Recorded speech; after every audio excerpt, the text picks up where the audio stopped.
Chers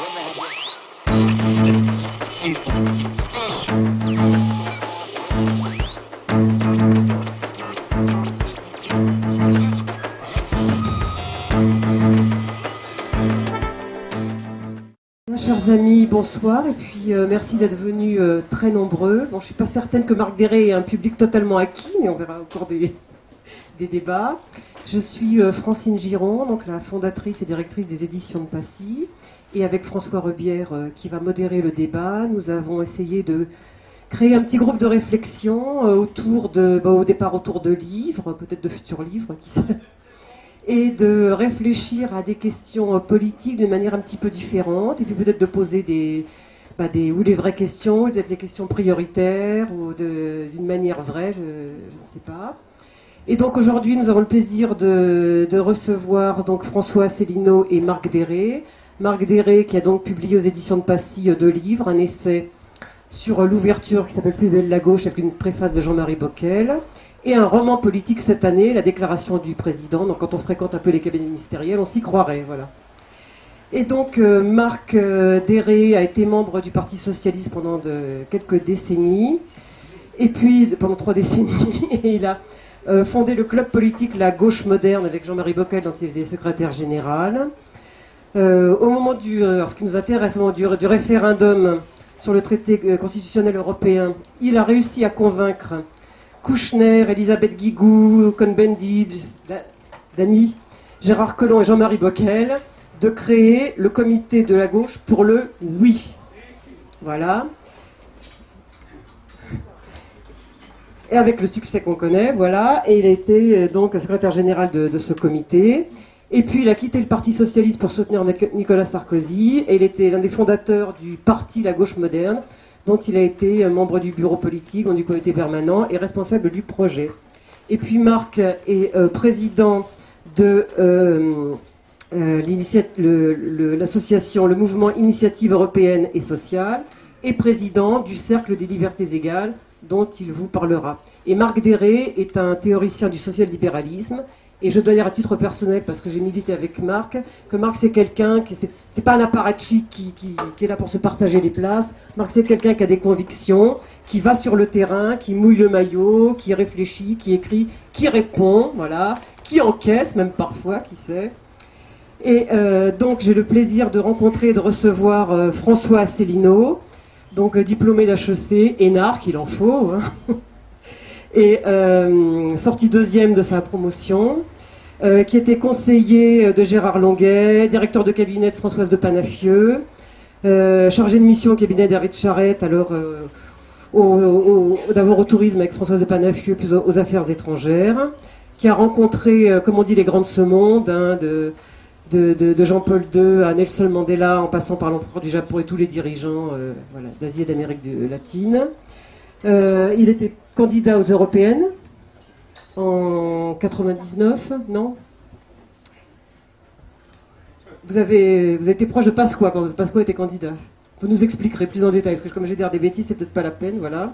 Et il est actuellement inspecteur général des finances, professeur dans des grandes écoles de commerce, et puis donc le président fondateur de l'Union du rassemblement je vais dire une bêtise, de l'UPR, je cherche un titre, de l'Union populaire républicaine, hein, et pour lequel il intervient, il organise des meetings, il intervient, et apparemment il est très suivi et très apprécié, et voilà. Donc écoutez, je vais donner la parole à François Rebière qui sera notre modérateur, qui sortira fin juin un livre sur l'esclavage chrétien en terre d'islam, dans l'histoire. Voilà, on va encore se faire beaucoup d'amis. Et qui va donc initier les questions. Merci. Voilà, juste un petit mot sur notre groupe. Bonsoir à tous. C'est la 2e fois que nous sommes ensemble. Alors évidemment, c'est pas à peu près les mêmes personnes. Mais l'objectif reste le même, c'est-à-dire que sur des grands sujets comme aujourd'hui l'Europe, on a initié avec Francine une sorte de groupe où chacun aurait une grande liberté de parole. C'est-à-dire que tout le monde peut poser des questions Et aujourd'hui, c'est encore plus fort parce que nous sommes en phase des choix et ces choix doivent être motivés. Or, nous avons la chance ce soir de parler de l'Europe et par des gens qui connaissent vraiment bien l'Europe. Et donc tout le monde aura loisir de lui poser des questions, quelle que soit c'est une question de quelque bord que ce soit. Voilà. Alors on va marcher comme ça. D'abord il y aura les orateurs qui vont intervenir, hein, et puis ensuite tout le monde posera des questions et j'espère qu'il y aura un débat. Voilà, sur l'Europe.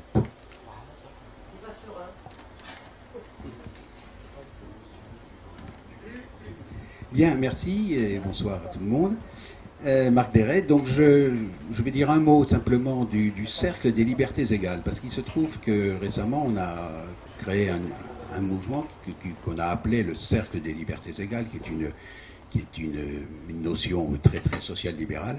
Et donc c'est un cercle de réflexion qui dépend d'aucun parti politique, qui est transpartisan et qui veut mettre dans le débat et lancer à la fois des analyses, des idées, des propositions social-libérales. Voilà.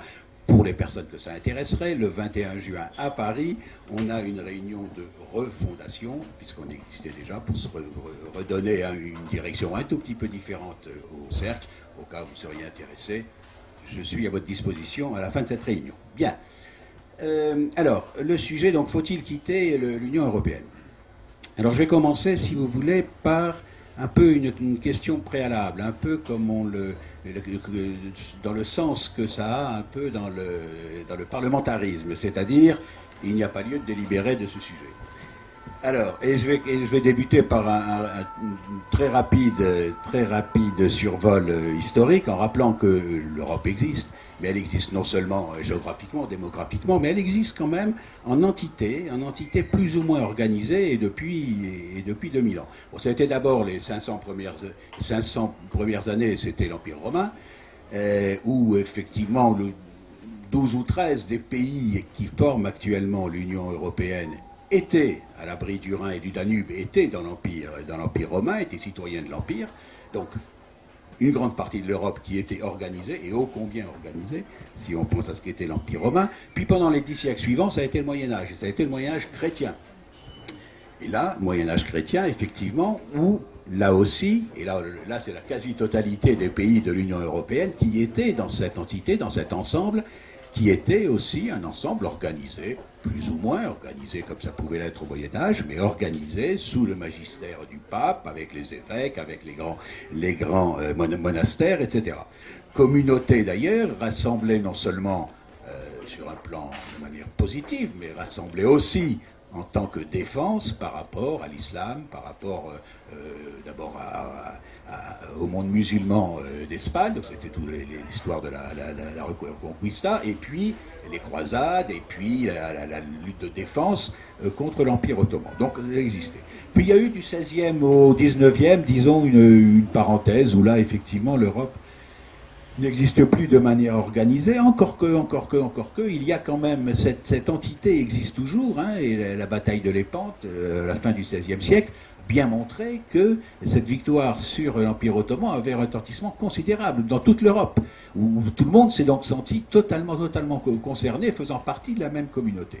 Et puis il y a eu les Lumières, et puis bon, il y a Napoléon, etc. Bon, donc il y a eu encore, même pendant cette période, cette parenthèse de 3 ou 4 siècles, l'Europe a quand même continué à exister. Et puis on arrive au XXe siècle, où là l'organisation prend toute sa forme.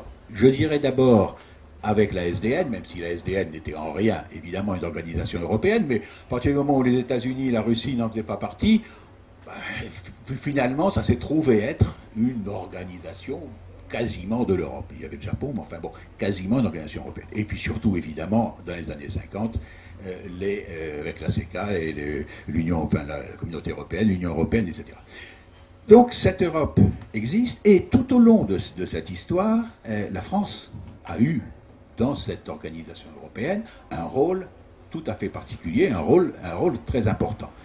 Ce qui fait d'ailleurs que si aujourd'hui la France décidait de quitter l'Union européenne, c'est le titre de notre débat, ce serait un un cataclysme, ce serait quelque chose d'absolument qui amènerait bien évidemment à faire disparaître l'organisation de l'Europe. Et donc à ce seul titre, c'est, à mon avis, complètement inimaginable. Première raison pour laquelle je trouve que c'est une question dont on n'a pas à débattre, parce que finalement elle ne se pose pas. Et elle se pose d'autant moins qu'à ma connaissance, personne ne demande la sortie de quelque pays que ce soit de l'Union européenne. Oui, des personnalités, oui, des petits partis politiques, marginaux, extrémistes, mais aucun pays, aucun État ne demande la sortie de l'Union européenne, même la Grèce. Ceux qui n'en sont, et au contraire, il y a plus de demandes, effectivement, pour rejoindre l'Union européenne, et les pays qui souhaitent le rejoindre sont relativement nombreux. En tout cas, ils demandent. Et personne, aucun pays, officiellement, en dehors, je dis, de quelques personnalités et de quelques partis extrémistes, ne demande la sortie de l'Union européenne. Donc, personne ne demande cette sortie. Donc, le débat est un débat purement abstrait, artificiel, intellectuel, et donc, à mon avis, le débat ne s'impose pas. C'est pour ça que je pose cette question préalable. Cela dit, il aura lieu, bien évidemment, et je répondrai avec plaisir aux arguments que ne manquera pas de donner pour défendre cette sortie François Asselineau.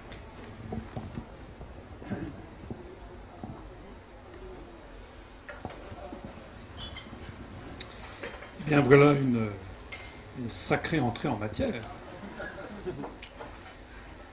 D'abord, je voudrais remercier les organisateurs et M. Déret de se prêter à ce débat qui, sauf erreur de ma part, doit être la première fois qu'il se déroule dans ces augustes murs, qui ont en plus l'habitude de voir M. Bernard-Henri Lévy appelé à aller bombarder les pays du monde arabo-musulman au nom de l'Europe, c'est la paix, mais que d'entendre un débat comme celui que nous allons commencer. Alors, il y a quelque chose qui est très important, je crois, qui est vraiment, vraiment très, très important. C'est que si ce débat a lieu, contrairement à ce que vient de dire M. Déret, c'est que dans l'air du temps, les gens commencent à comprendre qu'il doit avoir lieu. Et je le dis d'autant plus que personnellement, vous n'êtes pas obligé de me croire, mais cela fait maintenant une vingtaine d'années que je milite pour poser cette question du pourquoi et du bien fondé de la construction européenne, et j'ai pu voir au cours des années qui se sont écoulées à quel point jusqu'à peu près jusqu'à 2005, il était absolument impossible d'avoir ce débat. Et puis, à partir de 2005, à partir du débat sur la Constitution européenne, à partir du moment où les Français ont commencé à se renseigner de façon approfondie sur ce que c'était que la construction européenne, il y a déjà eu plus d'intérêt pour avoir un débat de fond. Et puis cet intérêt a décuplé lorsque les Français ont pu constater que ce que disait le mouvement politique que j'ai créé le 25 mars 2007 à l'occasion du 50e anniversaire du traité de Rome, et bien que ceci était malheureusement exact, c'est qu'en fait c'est une dictature qui ne dit pas son nom, et tous les Français, en tout cas les 55% de Français qui ont voté non au référendum, ont pu constater que leur nom avait été piétiné. Donc c'est un autre élément qui a fait que les Français ont commencé à avoir la puce à l'oreille, et puis alors, et c'est d'ailleurs ce qui explique la croissance fulgurante de notre mouvement, pourtant banni et interdit de tous les grands médias, ce qui explique la croissance de notre mouvement, c'est que justement, les événements ne cessent maintenant d'apporter des confirmations à mes analyses, avec de plus en plus une espèce de fuite en avant vers une catastrophe tous azimuts, économique, politique, financière, monétaire, sociale, diplomatique, militaire, et l'on en passe. Alors, comme j'aime bien l'histoire, je voudrais quand même répondre aux énormités qu'a dit mon interlocuteur, parce que j'ai trouvé quand même qu'il avait une vision de l'histoire qui était un peu particulière. Tout le problème, alors il nous dit que l'Europe existe depuis 2000 ans avec l'Empire romain. C'est justement le faux. Tout le problème, il est là.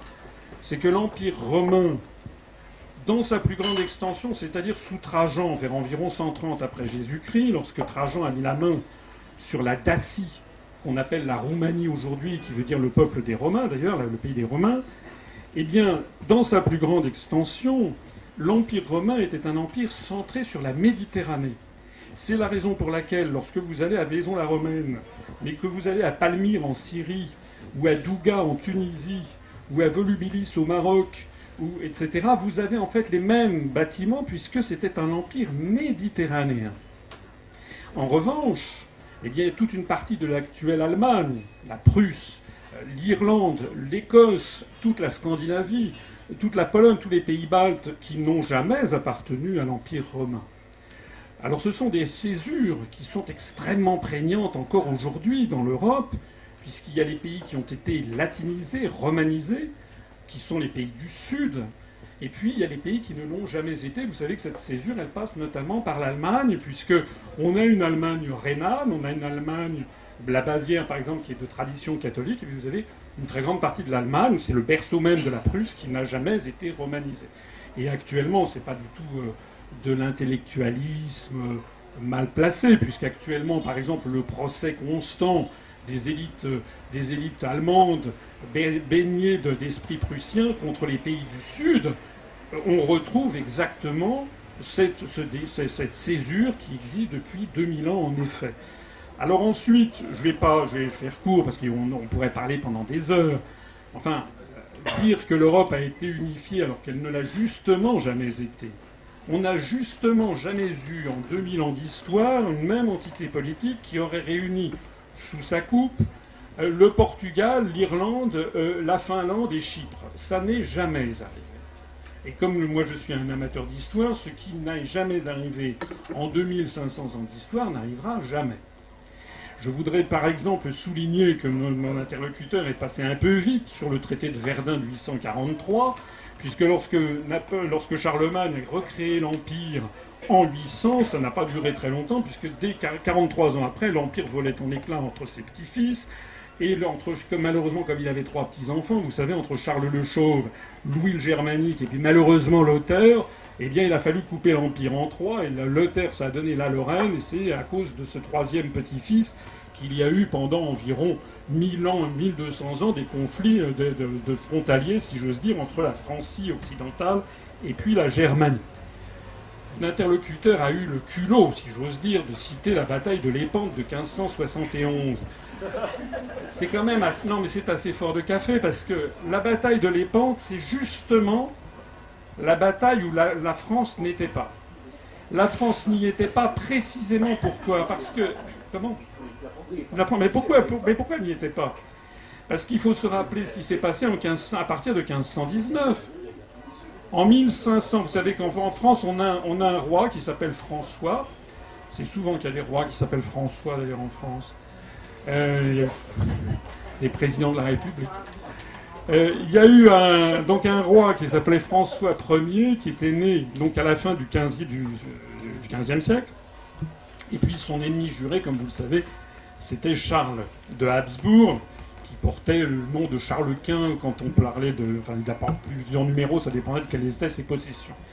Charles Quint naît en 1500, et comme vous le savez, en 1519, Charles Quint se fait élire empereur du Saint-Empire romain germanique. Alors à partir de 1519, la France est totalement encerclée par les terres de Charles Quint, puisque Charles Quint, en tant qu'héritier des Habsbourg, a l'autorité sur les Pays-Bas, sur la Bourgogne, sur une partie donc de ce qui est actuellement l'Autriche, sur le royaume des 2 Siciles, c'est-à-dire la Sicile et tout le sud de l'Italie, sur la péninsule ibérique, en tout cas sur l'Espagne, et puis également à partir des victoires des conquêtes de Cortés, et sur le Nouveau Monde. Et à partir du moment où il se fait élire empereur du Saint-Empire romain germanique en 1519, Charles Quint, à ce moment-là, a également la suzeraineté sur tout le reste, si j'ose dire. Donc la France est encerclée, tout le reste européen. La France est totalement encerclée par ses frontières terrestres et maritimes. Il n'y a qu'une seule possibilité pour desserrer cet étau, c'est l'Angleterre de Henri VIII, vous savez, ce roi qui aimait couper ses femmes en rondelles, ou en tout cas les faire assassiner. Alors, François Ier fait l'entretien du camp du Drap d'Or, donc il essaie de faire venir son homologue britannique pour essayer de faire une alliance. Ça se passe près de Dunkerque, l'entretien du camp du Drap d'Or, il veut en fiche plein la vue, donc il met des broderies, pour montrer la munificence du roi de la Renaissance qu'il est, Et puis, perfide Albion, comme d'habitude, c'est-à-dire que le roi Henri VIII dit très bien monsieur, voire sire, et puis en définitive, il fait alliance avec Charles Quint. Et donc la France est menacée de disparition à cette occasion. Et qu'est-ce que va donc faire François Ier ? Eh bien, il va faire des alliances de revers, c'est-à-dire une alliance avec les princes protestants, notamment de l'actuelle Tchéquie, parce qu'entre-temps, Dieu soit loué, il y a eu l'apparition du luthéranisme, ce qui fait avec Luther, ce qui fait que au sein même de la catholicité, eh bien, il commence à apparaître la révolte protestante qui va donc mettre à mal l'empire de Charles Quint, va semer des troubles des divisions internes sur lequel François Ier va justement agir. Et puis, à partir de 1526, c'est le scandale du scandale. François Ier fait alliance avec le Grand Turc, c'est-à-dire avec le chef des musulmans, avec Soliman le Magnifique, avec la sublime porte de Constantinople. Alors, c'est pourquoi en 1571, la bataille de la Sainte-Ligue, eh bien, il y a effectivement une grande partie de l'Europe. Il y a d'ailleurs Cervantes qui sera blessé d'un coup de boulet de canon. Il y a Don Juan d'Autriche qui est à la tête de la Sainte-Ligue. Vous avez les troupes, effectivement, des Habsbourg, de l'Espagne, du Saint-Siège, etc. Mais justement, vous n'avez pas la France. Et donc c'est la preuve que, et ça, cette tradition, François Ier, ce faisant, va non pas inaugurer, mais poursuivre, magnifier une grande tradition, qui est la grande tradition des Capétiens, dont le dernier exemple en date est celui de Charles de Gaulle à partir de 1964, c'est-à-dire de tout faire pour maintenir l'indépendance et la souveraineté de notre pays. Et donc c'est ce que fera Charles de Gaulle lorsqu'il comprendra que les Allemands, en fait, jouent le jeu des Américains pour encercler la France dans cette stratégie d'enfermement qui est la construction européenne, de l'enfermement dans un empire pour museler la voix de la France. Charles de Gaulle le comprendra et fera donc alliance avec, d'une part, la reconnaissance de la République populaire de Chine en 1964 et, d'autre part, la création de la Grande Commission mixte franco-soviétique avec son voyage en Union soviétique en 1966, qui sera le début de la détente. Ça veut dire justement que Charles de Gaulle a compris, c'est pas qu'il était devenu communiste, De Gaulle n'était pas devenu ni maoïste, ni brejnevien, mais il n'a pas plus que François Ier n'était devenu musulman, ni protestant du reste, mais c'est qu'il y a des raisons d'État qui nécessitent de faire alliance avec d'autres pour maintenir son indépendance. Voilà, excusez-moi d'avoir été un petit peu long. Je voudrais quand même terminer par les derniers points de monsieur Déré, qui nous dit qu'il n'y a aucun parti politique sauf extrémiste qui ne propose de sortir de l'Union européenne. Alors j'aimerais qu'il me dise quels sont les partis qui proposent de sortir de l'Union européenne, parce que moi je n'en connais qu'un seul, c'est moi. Enfin c'est nous. C'est celui que j'ai créé, l'UPR. Et je le mets au défi, d'ailleurs, nous avons mis sur notre site ou sur notre page Facebook les professions de foi pour les élections présidentielles de Mme Le Pen, de M. Dupont-Aignan, de M. Mélenchon. On pourrait dire pareil d'ailleurs pour les autres. Il y a peut-être une seule exception, je veux bien admettre, qui est le Parti ouvrier indépendant, le POI. C'est peut-être la seule exception, mais pour tous les autres dont je viens de parler, ils refusent mordicus non seulement de vous proposer de sortir de l'Union européenne, mais même de sortir de l'euro. Je renvoie aux professions de foi. Parce qu'il y a un monde entre l'image que l'on véhicule d'un parti politique dans les médias et les engagements très réels et très concrets qu'ils prennent dans leur programme politique. Madame Le Pen, d'ailleurs, il y a encore 48 heures, a fait des grandes déclarations en disant qu'elle n'était pas du tout pour sortir de l'Europe.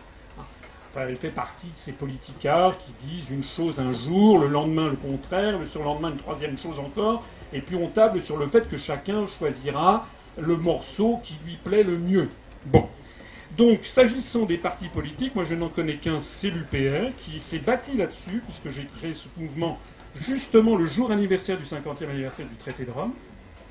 Et je mets au défi quiconque de me prouver que nous sommes un mouvement extrémiste. Je crois que nous sommes au contraire le mouvement le plus républicain, le plus légaliste qui soit, et j'aurai l'occasion de donner des exemples très concrets. Quant au tout dernier point sur le fait qu'il n'y avait aucun État qui demandait la sortie de l'Union européenne, eh bien, ma foi, ça me fait penser à un argument. C'est un argument qui était utilisé dans les années 80, lorsque l'Union soviétique battait de l'aile, après Andropov, après Tchernyenko, etc., on nous expliquait que le camp socialiste se portait à merveille parce qu'il attirait énormément de pays. De fait, d'ailleurs, tout au long des années 70, vous aviez eu l'entrée de l'Angola, du Mozambique, du Vietnam, du Cambodge, du Laos, etc. Tous ces pays étaient entrés dans le camp socialiste. Ce que l'on ne disait pas, c'est qu'ils y étaient allés pour notamment de l'argent. Ça me fait penser, vous me permettrez cette boutade, il y a des journalistes, vous savez que la Calas, dans les années 60, d'un seul coup avait décidé de se marier avec Onassis, qui devait avoir à peu près 30 ans de plus qu'elle. Et les journalistes avaient demandé à la Calas, mais enfin vous, la Calas, pourquoi vous vous mariez avec Onassis? Et elle avait dit, et on lui avait dit, mais pourquoi? Et elle avait répondu, mais parce qu'il est beau comme Crésus. Eh bien voilà, c'est-à-dire que si les pays de l'Est européen sont entrés dans l'Union européenne, c'est tout simplement pour bénéficier des fonds structurels européens que leur sont versés et de l'accès aux marchés européens. Voilà, ça n'est pas du tout par une volonté de bâtir une entité politique, c'est simplement parce qu'ils y sont entrés pour des raisons matérielles. Je permets aussi d'ajouter, et puis ça sera vraiment mon dernier mot, sur le fait qu'il y a un problème de fond dans tous les pays d'Europe, qui est celui-là même que nous constatons d'ailleurs ce soir, c'est qu'il n'y a pas de débat. Qu'est-ce que l'on en sait finalement si les Grecs ou si les Espagnols n'aimeraient pas sortir de l'Union européenne? On ne leur demande jamais. Non seulement on ne leur demande jamais, mais il n'y a même jamais de débat qui permette d'éclairer la population sur les tenants et les aboutissants. Donc en fait, quand on dit que les autres pays ne veulent pas sortir de l'Union européenne, c'est en fait simplement la mesure de la dictature médiatique sournoise qui s'est imposée sur le continent européen, puisque le tout vrai débat de fond, profond, serein, éclairé, comme j'essaie de le mener depuis 5 ans, y est interdit.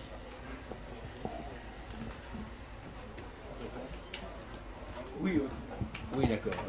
Bon, 2 mots de...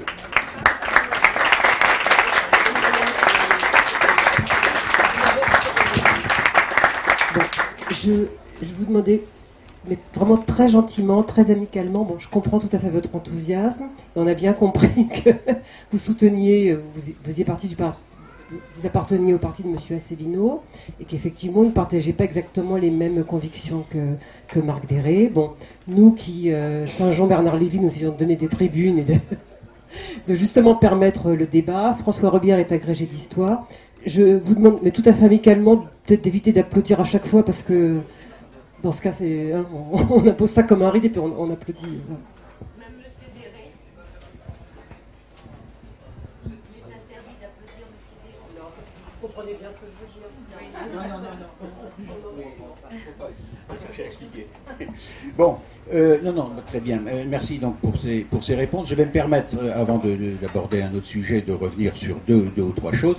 La première chose, c'est qu'effectivement, quand j'ai parlé de l'Empire romain, j'ai bien précisé qu'il n'y avait que 12 ou 13 pays de l'actuelle Europe qui y étaient. C'est vrai qu'il était centré sur la Méditerranée, c'est une évidence, mais donc ce n'était pas l'ensemble de l'Europe. C'était quand même 12 ou 13 pays, dont la France. Je reviendrai aussi sur la bataille de Lépante. Vous avez parfaitement raison, évidemment. Et la bataille de Lépante, j'ai jamais prétendu que la France y avait participé. J'ai simplement dit que la bataille de Lépante était, même à une époque où il n'y avait plus cette organisation, cette pseudo-organisation de l'Europe du Moyen-Âge, qu'il y avait eu quand même un retentissement dans toute l'Europe, un retentissement extrêmement puissant dans toute l'Europe. Voilà. Ce que je voulais dire, c'est que même dans les périodes où l'organisation ou la pseudo-organisation n'existait pas, il y avait quand même ce sentiment d'être européen qui partait de sentiments chrétiens. Vraisemblablement, c'était ça qui était à la base. Mais en tout cas, sentiment d'Europe qui était très fort. C'est pas effectivement de savoir qui y était, et certainement pas la France, effectivement. Bon, alors, ensuite, oui, et ensuite, c'est simplement deux confirmations finalement de ce que j'ai dit et que vous avez pu faire, et je vous en remercie. La première, c'est qu'effectivement je parlais de partis marginaux, j'avais dit extrémistes et j'ai dit marginaux aussi, qui défendent la sortie de l'Europe.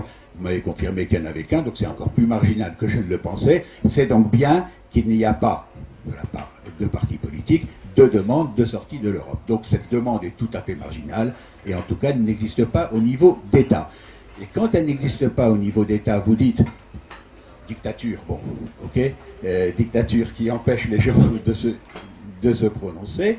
Vous avez même fait à un moment donné une assimilation avec l'URSS. C'était quand même, je trouvais un petit peu exagéré, mais comme vous avez dit que vous étiez un parti particulièrement modéré et républicain, je pense que c'est simplement un accident de langage. Mais donc, il n'y a pas donc de parti important, et quand vous dites on ne pose pas la question aux gens, peut-être après tout, encore que finalement les gens sont tout à fait capables de se saisir de sujets quand ils le souhaitent. Mais, mais il n'y a pas en tout cas, vous confirmez, de partis qui défendent cela. S'il n'y a pas de partis politiques qui défendent cela, tout me laisse penser qu'il ne doit pas y avoir beaucoup de citoyens qui souhaitent les voir les défendre. Voilà. Donc c'était simplement les 4 petites réponses que je voulais vous faire. Alors, pourquoi sortir de l'Europe, ou pourquoi plutôt ne pas vouloir en sortir? Bon, les arguments sont nombreux. Je vais simplement, dans un premier temps, en aborder 3, et qui sont des arguments très généraux. C'est vrai qu'on peut parler de l'Europe en rentrant dans les détails, toutes les petites choses, etc. J'ai peur que le débat aille un peu vers cela, ce serait dommage. Et on peut parler de l'Europe en parlant de manière un peu plus générale, et peut-être en prenant un peu plus de recul. Alors, la première, bon, elle est évidente, elle a été dite maintes fois, c'est que l'Europe a permis et permet la paix. Quand l'Europe a été créée, c'est vrai, on sortait de la guerre, ici on ne s'en souvient pas, certains peuvent s'en souvenir, et la création de l'Europe, qui a été faite à la fois voulue par les Européens et voulue par les États-Unis, et le fait que les États-Unis l'aient voulu aussi n'enlève pas la qualité et la justification du fait que les Européens l'ont voulu, d'abord en pensant que c'était un moyen, effectivement, d'avoir la paix en Europe, dans un continent qui avait passé son temps à se faire la guerre, enfin bon, etc. On ne va pas revenir sur l'histoire et sur les millions de morts qui étaient devenus. Donc ça a été la première des raisons. On pourra parler d'ailleurs, on en parlera peut-être, de ce que souhaitaient les Américains, qui souhaitaient aussi ça, évidemment, venir tous les 40 ans pour aider à gagner les guerres, c'était peut-être pas ce qu'ils souhaitaient. Donc je pense que la paix en Europe, ça a été une des raisons capitales. Et en tout cas, l'Europe a maintenu la paix la paix pendant ces 60 ou 70 ans. Et a priori, on ne voit pas dans les années à venir de possibilité qu'il y ait des guerres ou des conflits graves entre les pays d'Europe. Alors on peut dire que de toute façon ça aurait été comme ça. Bon, peut-être. Mais enfin, on peut peut-être penser aussi que spécialement dans une période de crise, et on sait ce qui peut se passer dans les périodes de crise, comme celle que nous traversons, avec un chômage important, avec dans beaucoup de pays un développement des partis extrémistes ou des partis nationalistes, est-ce qu'on est totalement sûr, peut-être, mais pas pour les gens, hein, est-ce qu'on est totalement sûr que le risque, s'il n'y avait pas l'Union européenne, est-ce que le risque d'un conflit n'aurait pas pu exister ou ne pourrait pas exister? Donc le premier point, c'est la paix, et c'est, je crois, spécialement dans la période que l'on traverse, c'est quand même une garantie pour l'avenir. Et en sortir serait, sur ce point déjà, un danger extrême.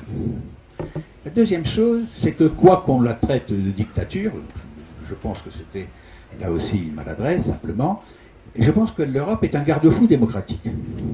Et je pense que par elle a d'abord joué un rôle important dans la transition démocratique des pays de l'Est. Ça paraît être quand même un peu une évidence. Mais je pense que par son fonctionnement, par les principes de son fonctionnement, par les principes qu'elle demande aux différents États, on ne peut pas penser qu'il puisse y avoir une évolution non démocratique dans les pays qui font partie de l'Union européenne aujourd'hui. Et il est difficile. Je ne pense pas, par exemple, qu'aucun État membre de l'Union européenne se conduirait comme l'Ukraine aujourd'hui. Donc, là aussi, dans une période qui est une période de crise, dans une période où il y a le développement dans tous les pays d'Europe de certains pays, de certains partis extrémistes, de certains partis, cette espèce de garde-fou démocratique est certainement une chose importante. Sortir de l'Europe se représenterait sur ce point aussi un danger. Et puis je dirais un troisième garde-fou, et celui-là, je le pense spécialement pour la France. C'est que, bon, l'Europe est, disons, de philosophie libérale. Hein, on peut dire les choses comme ça, et plutôt rétive à l'étatisme, ou à l'étatisme, voilà. Prenons les choses de manière simple. Et je pense que sans l'ancrage qui est le sien dans l'Union européenne, eh bien la France aurait toute chance de se laisser aller à ses faiblesses, à ses démons, qui sont le poids de l'État et de l'administration, qui sont les dépenses publiques exagérées. On voit même qu'avec l'Europe, il y a quand même des tentations pour le faire, mais sans l'Europe, elle s'y laisserait aller. Sa méfiance pour la concurrence, sa méfiance pour les entreprises, son choix de l'assistanat, sa tendance à culpabiliser la réussite, à victimiser les échecs, etc., etc. Et donc c'est son intégration à l'Europe qui aujourd'hui représente pour elle un garde-fou important pour un certain nombre de ses faiblesses ou de ses défauts, l'augmentation des déficits, etc. Voilà, donc sur ces 3 points, je crois que l'Europe représente 3 garde-fous pour la paix, pour la démocratie et pour le libéralisme, ou je vais dire, pour éviter à la France de tomber dans un certain nombre de ses faiblesses, et que ne serait-ce que pour ces 3 choses, sortir de l'Union européenne serait, je pense, une folie.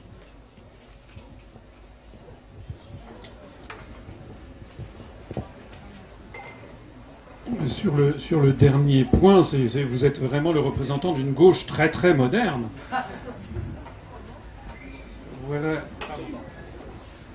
Voilà une gauche très moderne qui se fait l'apôtre du libéralisme et qui fustige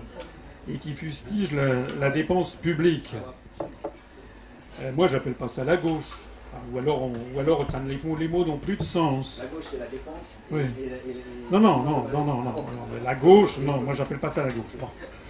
Alors, non, j'appelle ça un parti libéral qui veut se donner le change en se faisant appeler de gauche, mais il n'a rien de gauche. Alors, on va reprendre tous ces points, mais auparavant, je suis têtu. Et je voudrais revenir à mon tour sur ce que vous avez dit en préambule. Parce que vous dites, oui, l'Empire romain comportait 13 ou 12 ou 13 pays, mais justement, tout le problème, il est là, je me répète. Vous ne pouvez pas vous prévaloir de l'Empire romain, puisque l'Empire romain était centré sur la Méditerranée. Donc si nous étions fidèles à l'Empire romain, il n'y aurait ni la Scandinavie, ni la Pologne, ni les Pays-Baltes, ni la Prusse, ni l'Écosse, ni l'Irlande dans l'Union européenne, mais il y aurait le Maroc, l'Algérie, la Tunisie, l'Égypte. Voilà, c'est comme ça que les choses se passeraient. Donc, or justement, d'ailleurs je vais y revenir dans un instant au sujet de l'Europe, c'est la paix. Or justement, lorsque le Maroc a demandé à entrer dans la construction européenne, on l'a rejeté. Donc ça n'est pas, vous n'avez pas le droit de vous prévaloir d'une filiation dont la construction européenne est justement la contraposée même. Deuxièmement, vous me dites, vous avez utilisé un petit truc d'orateur en me faisant passer pour une espèce de gamin qui mesurait mal ses propos quand je comparais la construction européenne à la construction du socialisme, et que j'avais fait une espèce de dérapage en parlant de dictature. Eh bien, écoutez, excusez-moi, je maintiens que nous sommes dans une dictature de plus en plus inquiétante. Le premier point, ce sont les 55% de Français qui ont voté non au référendum de 2005, et ce traité a été approuvé quand même. C'est une forfaiture en termes moraux et politiques. Alors je sais bien qu'en termes de droit, M. Sarkozy a changé 3 points virgule, et malheureusement la Constitution française ne prévoit pas ce que d'autres constitutions prévoient, comme par exemple en Californie, c'est-à-dire qu'un truc qui a été rejeté par le peuple, en Californie, par exemple, ne peut plus être adopté que par un autre référendum populaire. Ça n'existe pas en France, donc je suis d'accord sur le fait que d'un point de vue juridique, encore heureux, sur le fait que d'un point de vue juridique, il n'y a pas eu viol de la Constitution au pied de la lettre. Mais l'esprit de la démocratie a été parfaitement piétiné. C'est d'ailleurs la raison pour laquelle, je le disais en préambule, depuis 2005, de plus en plus de Français, on commence à avoir la puce à l'oreille. Je dirais qu'il y a beaucoup d'autres choses que ce référendum de 2005. La construction européenne n'est qu'une série de viols des populations.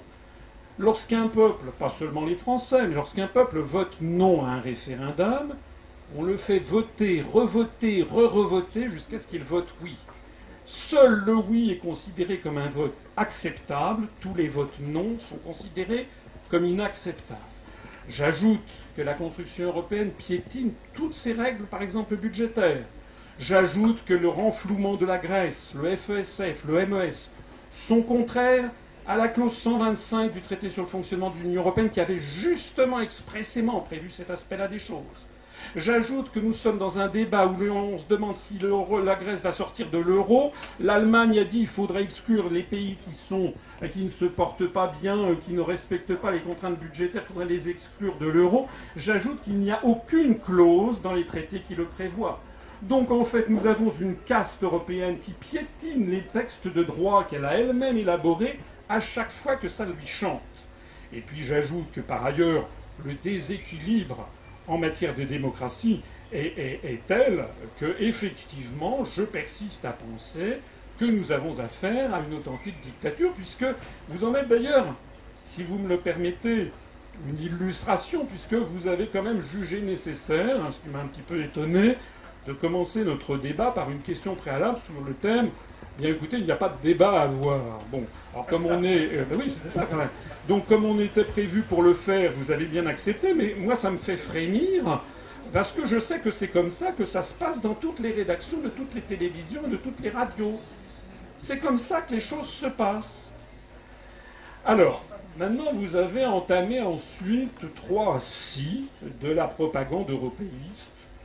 L'Europe c'est la paix, l'Europe c'est la démocratie, et l'Europe pour nous empêcher de faire des bêtises. Alors on va les reprendre ensemble.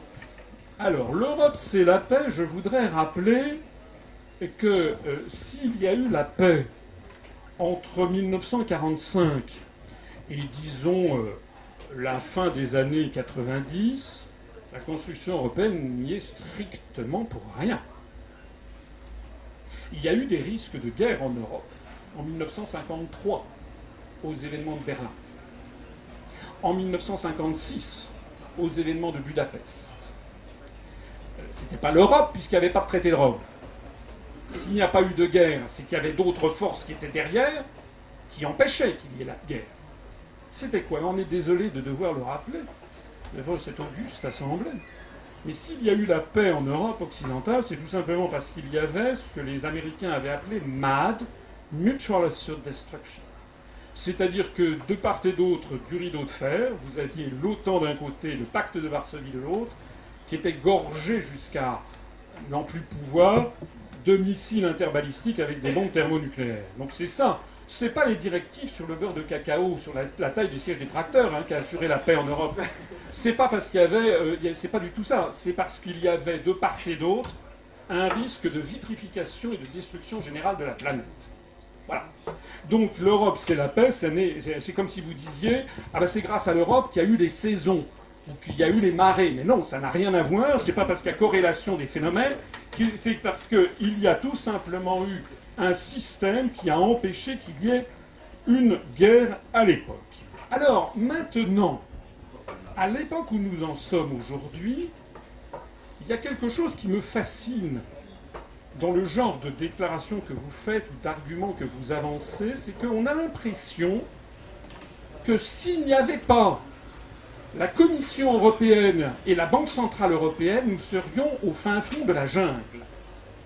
Je suis désolé, mais depuis 1945, il y a une organisation qui s'appelle l'Organisation des Nations Unies, avec des quantités d'ailleurs d'agences, le Fonds monétaire ou d'agences ou d'organismes liés, le Fonds monétaire international, la Banque mondiale, la Cour internationale de justice qui est chargée de régler les différends entre les États, la CNUSET, le Bureau international du travail, l'Organisation mondiale de la santé, l'Organisation alimentaire mondiale, enfin j'en passe et des meilleurs. Donc toutes ces structures sont là justement pour assurer la paix et le règlement des conflits entre les États. J'ajoute que même s'agissant de la construction européenne, il y a en plus d'autres organismes, notamment l'Organisation sur la sécurité et la coopération en Europe, l'OSCE, le Conseil de l'Europe, qui regroupe d'ailleurs tous les pays de l'Europe, à la seule exception de la Biélorussie, mais en y intégrant l'Islande, la Norvège, l'Ukraine, la Moldavie et tous les pays issus de l'ex-Yougoslavie. Donc ce que je veux dire, c'est que si nous sortons de l'Union européenne, il y aura toujours ces structures qui sont là pour faire respecter la paix dans le monde.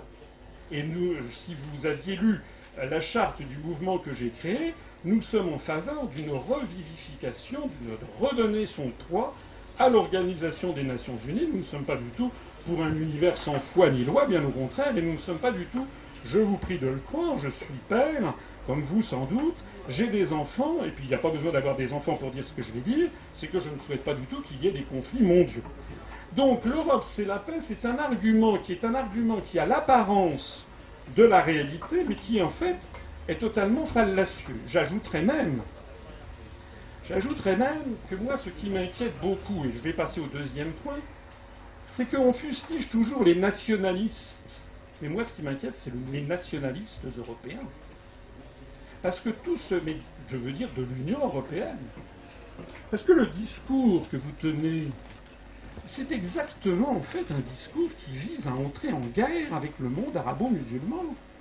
C'est d'ailleurs pour ça que je faisais référence tout à l'heure au propos de M. Bernard-Henri Lévy. Si vous avez une bonne notion de l'histoire, comment est-on arrivé à la guerre de 1914 ? On est arrivé à la guerre de 1914 parce qu'il y avait un jeu d'alliances automatiques entre la France, l'Angleterre, enfin le Royaume-Uni, la Serbie et l'Empire Tsar qui voulaient assurer la paix. Ils voulaient assurer la paix face à la menace des empires centraux. Et lorsque François Ferdinand a été assassiné à Sarajevo en 1914, en juin 14, eh bien, ça a fait un court-circuit de toutes ces alliances automatiques. Et c'est d'ailleurs Jaurès qui avait poussé le haut-là en disant « Attention, attention, attention !» Il s'est fait assassiner, comme vous le savez, dans un café par un certain vilain. Mais maintenant, si nous prenons la hauteur de vue nécessaire, les empires centraux en 14 qui menaçaient la paix prétendument, c'était l'empire wilhelminien et c'était l'empire des Habsbourg et accessoirement l'empire ottoman. Mais maintenant, qu'est-ce qui menace la paix selon la doxa dominante ? C'est le monde arabo-musulman. Et pourquoi doit-on faire la construction européenne ? Pour faire face au monde arabo-musulman. Et donc, qu'est-ce qui se passe ? Il s'est passé, on l'a vu sur la guerre en Irak. On le voit sur la Libye. On le voit sur la Syrie. On l'a vu sur l'Afghanistan. On risque peut-être de le voir, j'espère que pas, vis-à-vis de l'Iran, c'est que nous sommes en train de recréer exactement les conditions de 1914. Simplement, il faut avoir conscience que, comme le disent les historiens, l'histoire ne se répète jamais, mais elle bégaye tout le temps. Si vous avez l'intelligence de comprendre que désormais l'empire bismarckien, c'est pas l'empire bismarckien, maintenant il s'appelle le monde arabo-musulman, et l'empire austro-hongrois, eh bien c'est un peu la même chose, ou c'est l'Iran, eh bien vous avez tout compris sur le drame dans lequel nous sommes en train d'être entraînés par cette construction prétendument porteuse de paix et qui en fait nous a complètement assujettis, notamment par l'article 42 du traité sur l'Union européenne, à l'OTAN et à un empire belliqueux qui se livre à des guerres néocoloniales. Allez donc en parler aux Afghans pour leur demander ce qu'ils pensent de l'Europe, c'est la paix. Le deuxième point concerne le garde-fou pour la démocratie. Je trouve ça tout à fait extraordinaire, parce que, comme je le dis souvent, si le Front National n'avait pas existé, il aurait fallu l'inventer. Et c'est d'ailleurs ce qui s'est passé. C'est-à-dire que M. Le Pen avait créé le Front National voici 40 ans cette année, avec des anciens Waffen-SS, et c'était un groupuscule extrémiste qui végétait dans son coin. Seulement voilà, à partir de 1983, tous les grands médias français ont reçu instruction de M. Attali et de M. Mitterrand de donner le maximum de notoriété au Front National. Et ce n'était pas seulement d'ailleurs M. Mitterrand, puisque des journaux et des organismes privés, RTL, Europe 1, Le Monde, etc., tous les journaux de grands médias qui étaient privés, qui n'étaient pas détenus par l'État, ont participé à cette chorale pour orchestrer le lancement du Front National. Alors je trouve assez extraordinaire que vous m'opposiez les partis extrémistes. J'ai rappelé tout à l'heure, j'y reviens parce que j'y tiens, je suis têtu. Le Front National ne propose pas de sortir de l'Union européenne. C'est le premier point. Il ne propose ni de sortir de l'euro, ni de sortir de l'Union européenne. Il faut se renseigner. Mais quand bien même, d'ailleurs, le ferait-il, ce n'est pas parce que le Front National dirait qu'il fait beau aujourd'hui que nous devrions dire qu'il fait mauvais. Mais en plus de ça, il ne le propose pas. En revanche, ce que je note, c'est que Mme Le Pen bénéficie d'une couverture médiatique considérable. Considérable. Donc si toutes les forces médiatiques craignaient à ce point le Front National, ils lui appliqueraient exactement le même viatique que celui qui m'est appliqué à moi et à nous, c'est-à-dire l'absence totale d'ouverture médiatique. Voilà comment ça se passe. Et en réalité, ces mouvements extrémistes que l'on voit effectivement monter un petit peu comme ça, par-ci, par-là, d'abord toutes les enquêtes sociologiques montrent qu'ils ne dépasseront jamais environ 15% en France, 15 à 20% des électeurs. Je l'ai dit, je me suis fait agonir d'injures, d'ailleurs par beaucoup de partisans du Front National, qui m'annonçaient que Mme Le Pen ferait 30, 35, je ne sais plus combien. J'ai dit, mais non, elle fera moins de 18. Elle a fait moins de 18. D'ailleurs là, elle a fait 13,7 hier. Bon, c'est moins qu'au cantonal, c'est dans la lignée traditionnelle de ce que fait le Front National depuis 30 ans. On sait qui sont, ça arrive hein, comme ça. Le Parti communiste français, il a été scotché à 20% des voix, 20-25% des voix, entre le congrès de Tours et puis les années 90. Voilà, et puis ils ne pouvaient pas en décoller, ben, ça arrive. Mais c'était formidable d'avoir un parti communiste comme ça, parce que ça assurait en effet le maintien de la France dans le plan atlantiste. Et bien c'est formidable d'avoir un Front National à 15%, parce que ça permet de faire ce que vous venez de faire exactement, c'est-à-dire de jouer l'amalgame et de me reprocher à moi, parce que nous dirions la même chose, ce qui par ailleurs est totalement faux, parce que nous dirions la même chose qu'un parti comme celui-là, par amalgame, eh bien d'être discrédité sans avoir le droit de parler. Quant au dernier point, le dernier point qui concerne la part de l'État, je vous ai repris tout à l'heure parce que je trouve quand même un petit peu fort de café. Je comprends très bien qu'on puisse être contre l'État, qu'on puisse vouloir une économie libérale, je vous comprends parfaitement. Moi d'ailleurs je ne suis pas un étatiste échevelé. Mais ce que j'ai quand même plus de mal à croire et à comprendre honnêtement, parce que sinon les mots n'ont plus de sens, c'est qu'on se prétende de gauche en prétendant vouloir réduire les prélèvements obligatoires, réduire la présence de l'État, puisque depuis Saint-Louis, ça ne date pas d'hier, c'est depuis les établissements de commun profit de Louis IX, pour la France et pour les Français, l'État, c'est celui qui assure la justice sociale et qui a un rôle redistributif. Je voudrais, au passage, faire remarquer, et puis je m'arrêterai là, sur une statistique qui ruine, excusez-moi, totalement votre raisonnement. Quels sont les pays de l'Europe qui se portent le mieux en ce moment? Les deux premiers qui se portent le mieux, c'est la Norvège et la Suisse. Ce sont les deux pays qui ont refusé d'entrer dans la construction européenne d'ailleurs. Mais ensuite, parmi ceux qui sont dans l'Europe, quels sont ceux qui se portent le mieux? Eh bien, c'est la Suède et le Danemark qui ont refusé d'entrer dans l'euro. Mais, excusez-moi, je voudrais quand même, je termine tout de suite, je voudrais rappeler que les trois pays européens qui se portent le mieux, selon toutes les statistiques, c'est la Norvège, la Suède et le Danemark, qui sont les trois pays du monde qui ont les plus forts prélèvements obligatoires du monde, avec des prélèvements qui sont de l'ordre de 57% du PIB. Ça veut donc bien dire, alors que deux pays qui sont en revanche avec des prélèvements obligatoires beaucoup plus faibles, hein, je pense par exemple au Royaume-Uni, ou je pense à la Grèce, où je pense, ce sont des pays qui sont dans une situation catastrophique. Donc il est faux, il est tout simplement factuellement inexact, de bâtir une corrélation entre le taux de prélèvements obligatoires dans un État et ses réussites économiques. C'est faux. Juste un petit mot à ce moment du débat. Je pense que les termes du débat sont assez clairs. faut-il sortir ou non? On a écouté les arguments pour ou contre la sortie, mais moi je voudrais revenir sur un point. En France, on est rentré dans l'Europe sans s'en rendre compte finalement. Dans les années 60, 68, au moment de la PAC, les politiques agricoles communes, il n'y avait que les éleveurs de veaux et des producteurs de lait qui connaissaient l'Europe. Ils pouvaient vous parler de l'Europe, mais les autres, on ne s'en rendait pas compte, d'autant plus que les différents gouvernements qu'on a eus étaient pour l'Europe, mais avec toujours une certaine distance, comme c'est le plan de la France.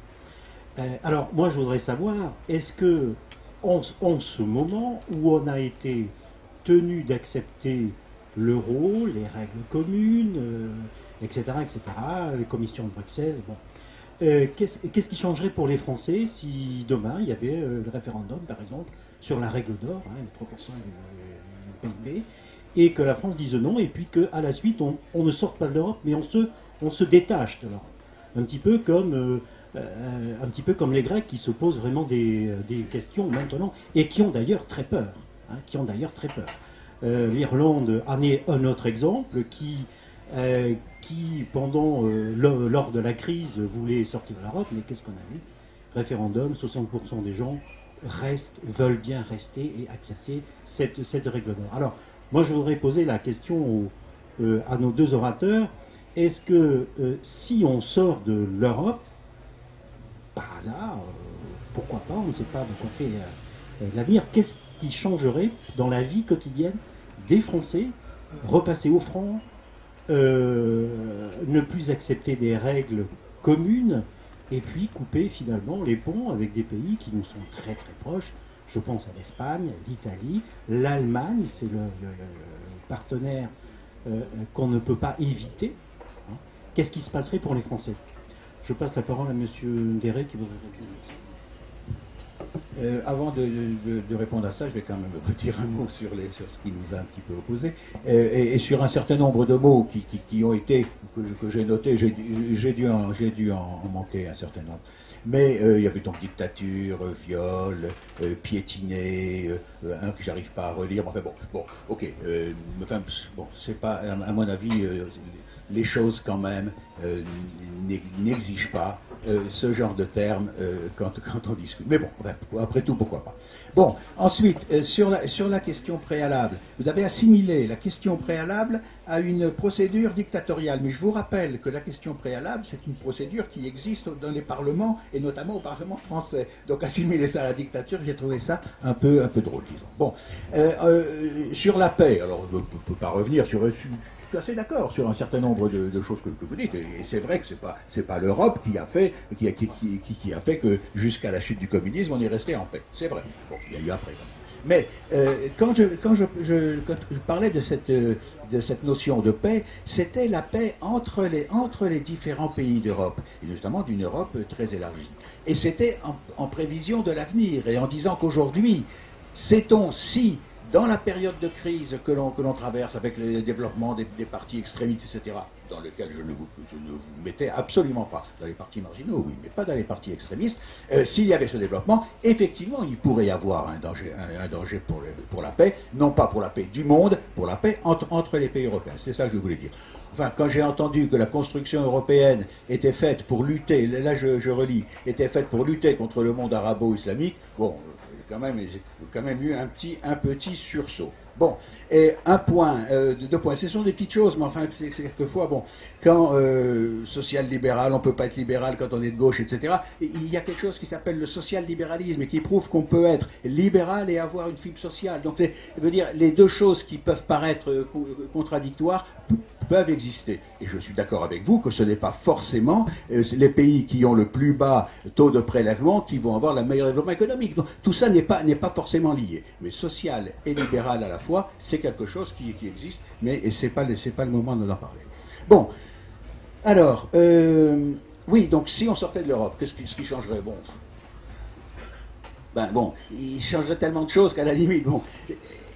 La première chose qui changerait, je crois, et à la limite je m'en tiendrai à ça, mais c'est vrai qu'on perdrait à la fois un certain nombre d'aides, la PAC, enfin bon, il y a de multiples avantages que l'on perdrait. Mais je crois que ce qui se passerait d'abord, c'est d'abord qu'on quitterait l'euro et donc on quitterait l'Europe. La première chose, ce serait une dévaluation, vraisemblablement, on peut défendre une dévaluation très importante. Alors dévaluation dont on peut dire « Ah, mais ça aurait des avantages parce que ça faciliterait nos exportations ». Et ça, je n'y crois pas. J'y crois peu. D'abord parce que ça faciliterait l'exportation, peut-être. En tout cas, ça augmenterait les importations, sûrement. Et aujourd'hui, on est dans une situation où on importe plus qu'on exporte. Donc au moins pendant un certain temps, on subirait davantage le coût d'augmentation des importations par rapport à l'avantage des exportations. En plus, ça avantagerait les exportations.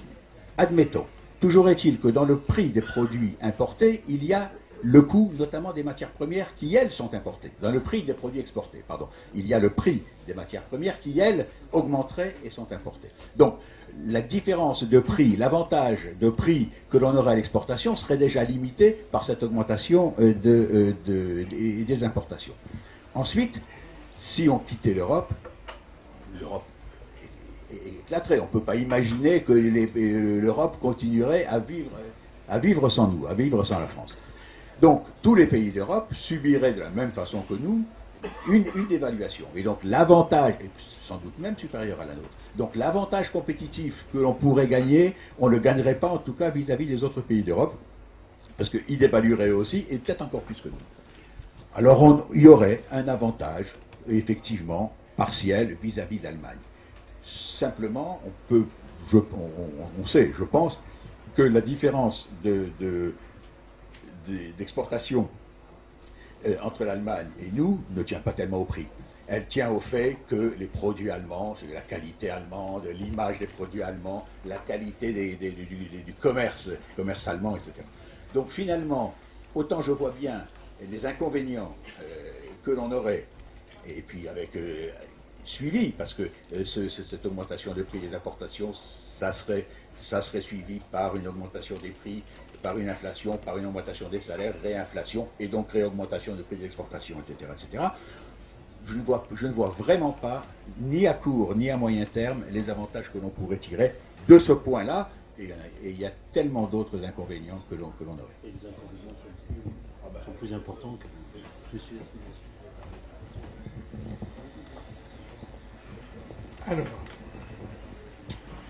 Alors, bon, on va pas faire, je vais arrêter la partie de ping-pong sur la démocratie, mais je persiste. Et il faut effectivement, vous étiez pour le oui. Donc quelqu'un qui a milité pour le oui trouve finalement assez naturel que finalement on ait le texte pour lequel il militait. Ça c'est tout à fait, oui. Les 55% de Français qui ont voté non, dont j'étais, dont il y a parmi dans cette salle un certain nombre de personnes, je peux vous dire que lorsqu'ils vous entendent jouer les chochottes parce que je dis qu'on a violé la volonté des Français, eh bien ils l'ont en travers de la gorge. Voilà. Ils l'ont en travers de la gorge. Parce que je pèse mes mots, c'est une honte. On a violé, et je persiste, le vote des Français. Alors, s'agissant maintenant de la sortie de l'Union européenne. Eh bien écoutez, si nous sortons de l'Union européenne, je vous signale, je vous informe que Paris sera détruit, que le sol va s'ouvrir devant nous et que toute la France et tout le continent européen vont disparaître dans le feu de la GN. Vous êtes contents ? Je voudrais, mais non, je ne suis pas exagéré parce que c'est exactement le discours que nous avons.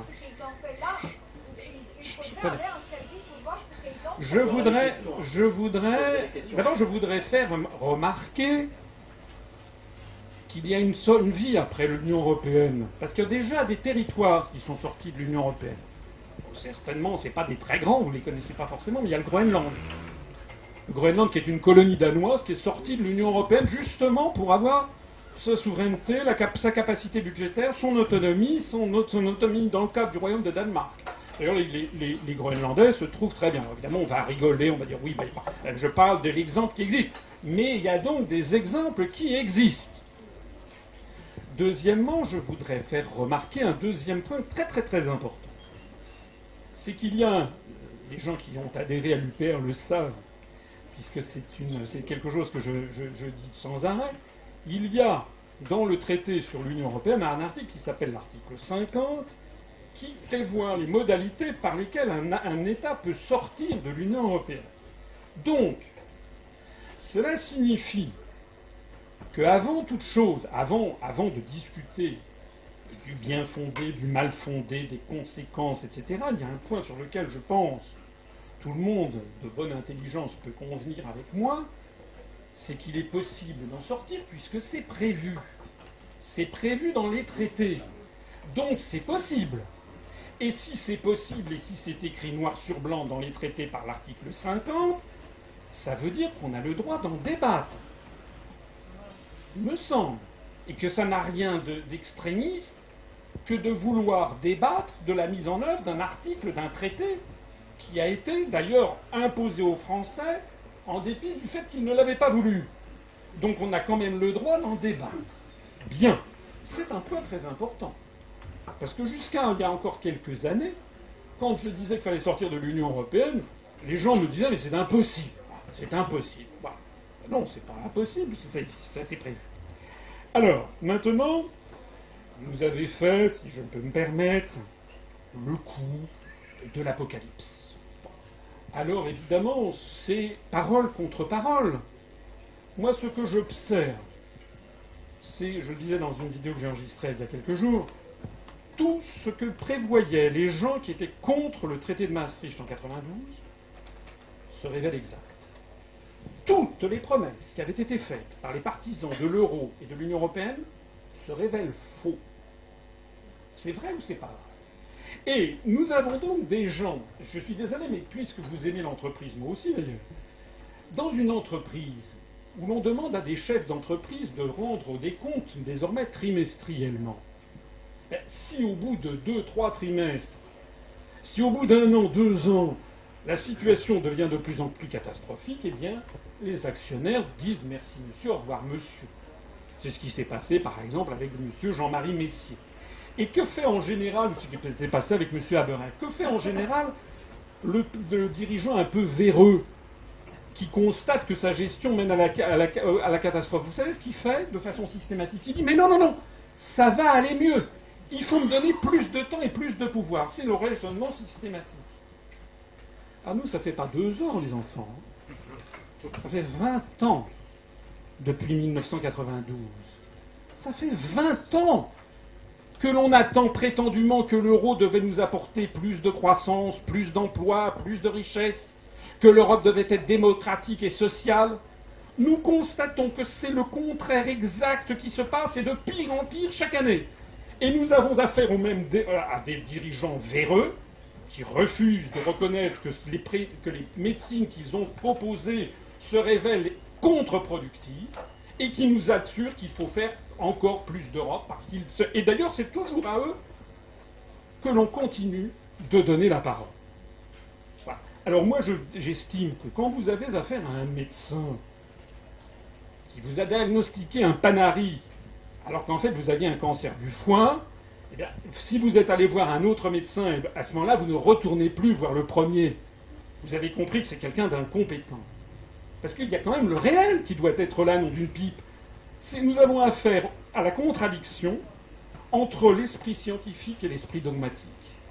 L'esprit scientifique, ce sont des gens qui considèrent que seuls les faits ont raison.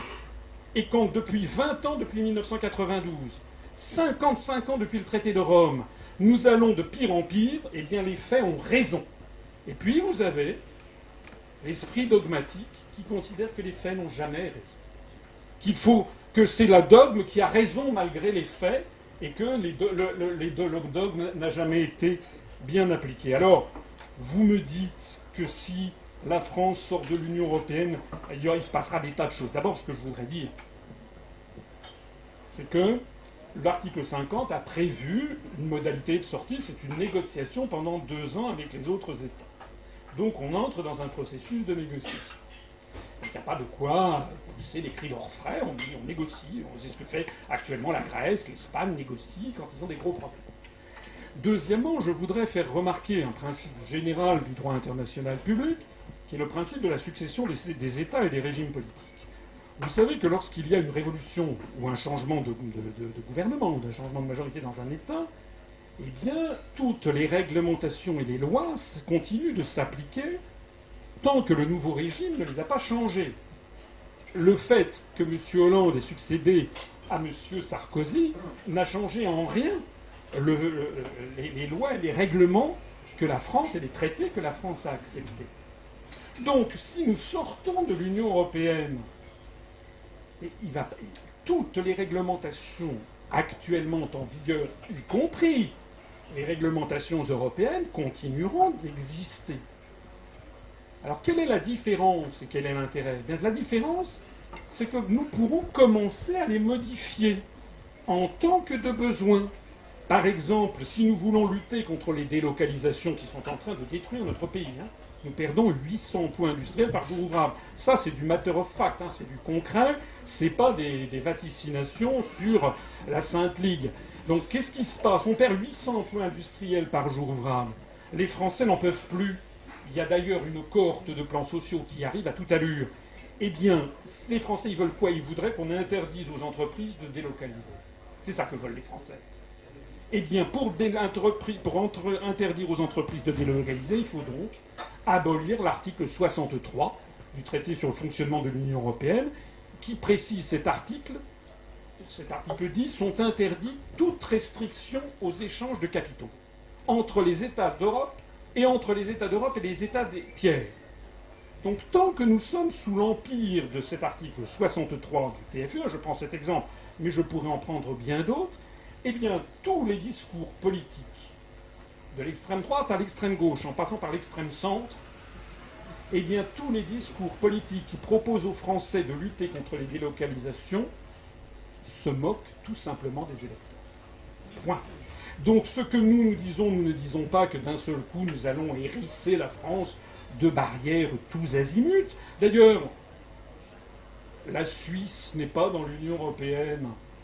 Est-ce que la Suisse est hérissée de barrières tous azimuts ? Est-ce que c'est la Corée du Nord, les enfants ? La Norvège, est-ce que c'est Ubu ? Non, ce sont des pays qui se portent très bien. Simplement, ils ont une politique, comme la France a toujours eu d'ailleurs, comme tous les pays du monde ont toujours. La France, elle a une politique conforme à ses intérêts nationaux. Je voudrais terminer là-dessus. Alors, on peut parler des dévaluations. Bon, les dévaluations apocalyptiques, c'est moi qui n'y crois pas. Enfin, j'aurai l'occasion de vous en parler tout à l'heure. Mais je ne voudrais pas monopoliser la parole. Je voudrais simplement terminer sur un point. Un des nombreux points sur lesquels les européistes sont toujours muets comme des carpes, c'est que je leur dis, mais comment font les autres ?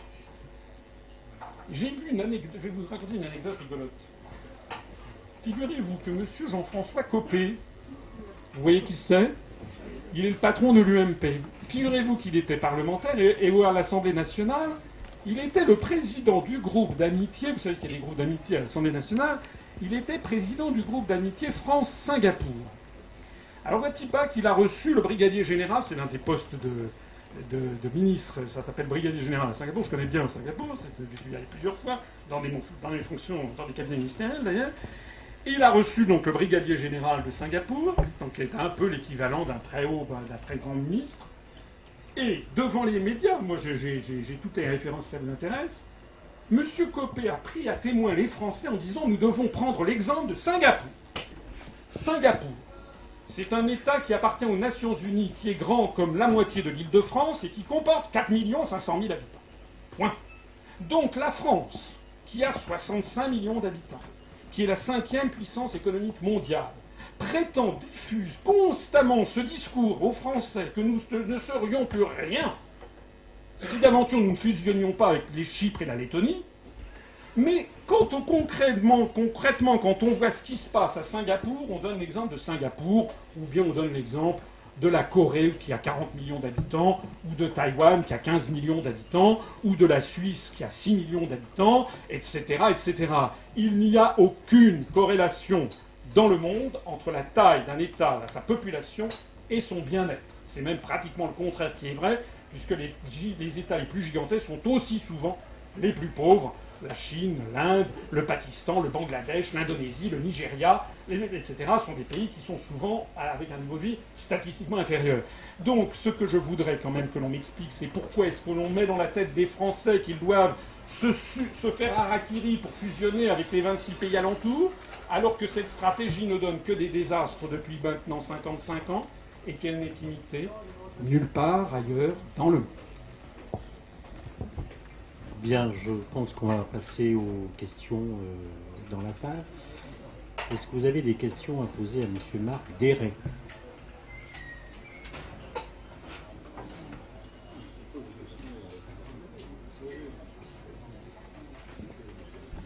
Aucune question?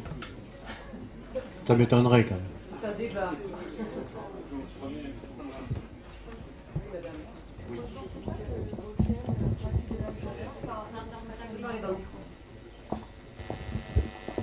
Vous ne pensez pas que Bruxelles pratique de l'ingérence sur le fonctionnement des pays?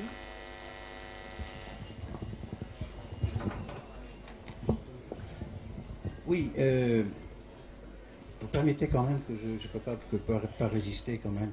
Les trois exemples que nous a donnés monsieur François Asselineau, de pays qui s'en sortent à travers l'Europe, c'était la Suisse, le Groenland et la Norvège, mais qui a du pétrole à ma connaissance. Mais enfin bon, mais c'était la Suisse, c'est bien, c'est amusant. Bon, alors, oui, effectivement, la Commission européenne, notamment, l'Europe, et notamment la Commission européenne, il y a un côté intrusif, mais je suis tout à fait d'accord. Mais je veux dire, il y a, à mon avis, une différence entre ne pas être d'accord avec forcément l'organisation et la pratique de l'Union européenne et souhaiter qu'effectivement ça change sur un certain nombre de points et puis dire on va en sortir. Mais sur le principe, je suis tout à fait d'accord avec vous que la Commission notamment a une manière de fonctionner et de procéder qui ne me convient pas du tout et qui est certainement à modifier. Pas l'accepter, puisqu'il y a des choses qui sont demandées, il y a des choses qui sont faites. Je prends par exemple, et là je sors de la commission précisément, mais je prends par exemple au cours de la dernière campagne électorale. Bon, Sarkozy a eu l'occasion, sur 2 points, notamment sur Schengen, et le deuxième point m'échappe, mais en tout cas sur 2 points, de dire on n'est pas d'accord sur ces 2 points, et si il n'y a pas, le deuxième point, et s'il n'y a pas de modification de la part de l'Europe, d'ici 1 an, on sortira, ou en tout cas, on mettra entre parenthèses Schengen, et puis le deuxième point, excusez-moi, qui m'échappe à nouveau. Bon, ce qui veut dire que le fait d'être dans une Europe dont on accepte globalement, effectivement, les règles, n'empêche pas qu'il y ait certains points sur lesquels on n'est pas d'accord et sur lesquels il peut même y avoir une espèce de pression en disant si vous changez pas, nous-mêmes on fera des modifications. Mais ça n'exige pas d'en sortir. C'est quand même de plus en plus intrusif. Oui, enfin, de plus en plus, je ne sais pas, mais enfin oui, ça l'est. Je suis d'accord avec vous, ça l'est, et ce serait mieux que ça ne soit moins. C'est d'accord. Serait mieux. Je vais répondre à M. Déret qui ne peut jamais s'empêcher de me lancer une petite pique. Donc je vais lui renvoyer ces piques parce que Non. Attendez, moi je suis allé au Groenland. Allez dire aux Inuits, mais quel est le problème? Qu'est-ce qu'ils ont de pas bien les Suisses? Mais non, mais c'est très bien, c'est parfait. Ça veut dire quoi, ce petit rire? Non, vous pouvez préciser? Non, ce que je veux dire, c'est qu'effectivement, il se trouve que dans les exemples que vous avez donnés tout à l'heure, je ne sais pas. Non, mais j'ai donné les exemples des pays qui ne sont pas dans l'Union européenne. La Suisse et le Groenland. Non. J'ai dit le Groenland était sorti, c'était le seul exemple, avec une collectivité d'outre-mer qui s'appelle Saint-Martin, pour être précis. Il n'y a qu'un seul exemple d'un pays qui est sorti de l'Union européenne. Non, mais ça existe. Ça existe et le Groenland n'a pas disparu de la carte. Bon.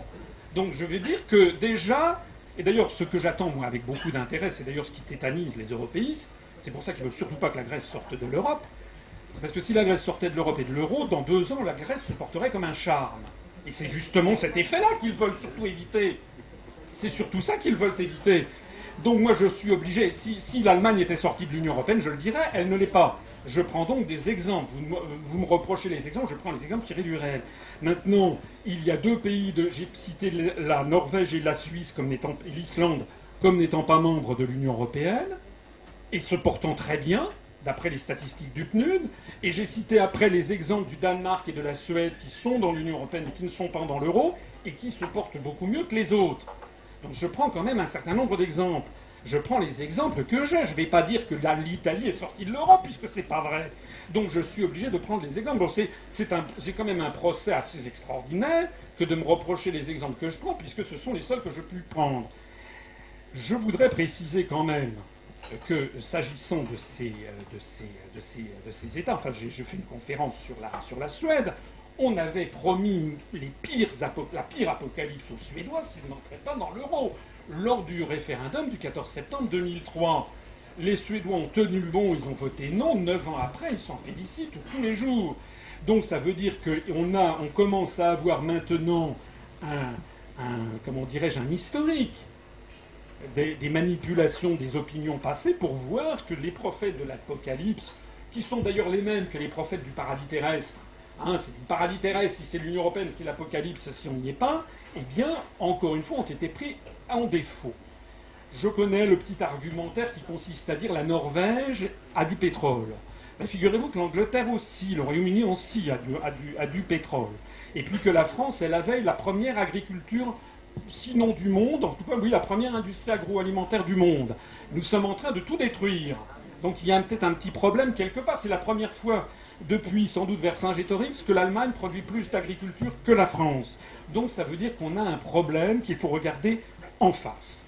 C'est ce que je voulais dire sur ces questions qui étaient les questions, préjudicielles. Pour le reste, je ne me rappelais plus ce que vous aviez. Ah oui, c'était au sujet de la commission et le caractère intrusif. Alors je vais peut-être un peu vous surprendre, mais pour le coup, je serais tenté de ne pas trop taper sur la commission, toutes choses égales par ailleurs, parce que simplement on lui demande de faire un travail qui est impossible. C'est très gentil, les européistes qui font porter le chapeau à la Commission européenne. Je ne porte pas la Commission non plus dans mon cœur, bien entendu. J'explique dans les conférences comment elle est peuplée. Mais le principe même de la construction européenne est un principe impossible. Il est impossible d'avoir 27 États qui soient d'accord sur tous les sujets.